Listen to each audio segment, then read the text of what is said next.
మీ business విస్తరించాలనుకుంటున్నారా? మార్చి 16-17 హైటెక్స్ లో franchise India biggest ఫ్రో expo. ప్రతి ముస్లిం నమాజ్ చేస్తున్నప్పుడు అతి పవిత్రంగా భావిస్తారు. ఎంతలా అంటే ఆ అల్లాతో ముఖాముఖిగా మాట్లాడేంత విధంగా కొలుస్తారు. తమ సాధక బాధలు చెప్పుకొని వాళ్ల సమస్యకు పరిష్కారం కోసం వేడుకుంటారు. అయితే ముస్లింలకు పవిత్రమైన రోజు శుక్రవారం.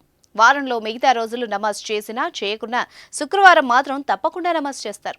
ఇంతటి పవిత్రమైన ప్రార్థనలో ఎలాంటి అవాంఛనీయ సంఘటనలు జరగకుండా ఎంతో జాగ్రత్తగా కొలుస్తారు. అలా శుక్రవారం ముస్లింలంతా ఓ చోట నమాజ్ చేసుకుంటున్నారు. ఆ సమయంలో ఓ పోలీస్ అధికారి అత్యంత నీచమైన దుస్సాహసానికి పాల్పడ్డాడు. సాటి మనిషిని గౌరవించకుండా పవిత్రమైన నమాజ్ చేసుకునే సమయంలో ఘోరంగా అవమానించాడు. ప్రార్థనలు చేస్తున్న ముస్లింలను వెనక నుంచి వచ్చి తన్నాడు. అంతేకాకుండా అలా ఒక్కొక్కళ్ళని తన్నుతూ లేపాడు. ఈ పరిణామంతో ముస్లింలంతా ఆగ్రహం వ్యక్తం చేశారు. ఎక్కడ జరిగిందో తెలుసా? అయితే మీరు చూడాల్సిందే.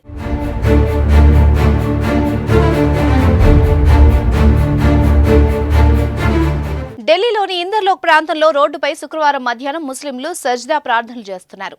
రోడ్డుపై వాహనాల రాకపోకలకు విఘాతం కలిగిస్తూ ప్రార్థనలు చేస్తున్నారన్న ఆగ్రహంతో ఓ పోలీస్ అధికారి అక్కడికొచ్చాడు.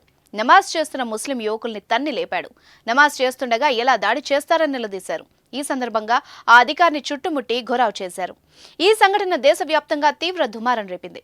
దీంతో ముస్లిం యువకులు తీవ్ర ఆగ్రహం వ్యక్తం చేస్తూ పోలీసుతో వాగ్వాదానికి దిగారు. ఒక దశలో అతడిపైకి దాడికి ప్రయత్నించారు. ఆ పోలీస్ అధికారిని వెంటనే సస్పెండ్ చేయాలని, ముస్లింలకు క్షమాపణ చెప్పాలని డిమాండ్ చేశారు. దీనికి సంబంధించిన వీడియో దేశవ్యాప్తంగా తీవ్ర దుమారం రేపడంతో రాజకీయ వివాదం ఏర్పడింది.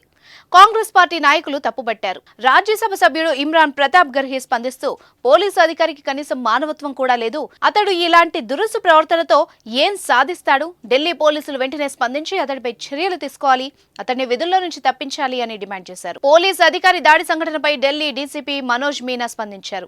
ఈ సంఘటనకు సంబంధించి విచారణ చేస్తున్నాం, అతన్ని తక్షణమే విధుల నుంచి సస్పెండ్ చేశాం, శాఖాపరమైన క్రమశిక్షణ చర్యలు తీసుకుంటామని తెలిపారు. ఇక నెటిజన్లు పోలీసు అధికారిపై మండిపడుతున్నారు.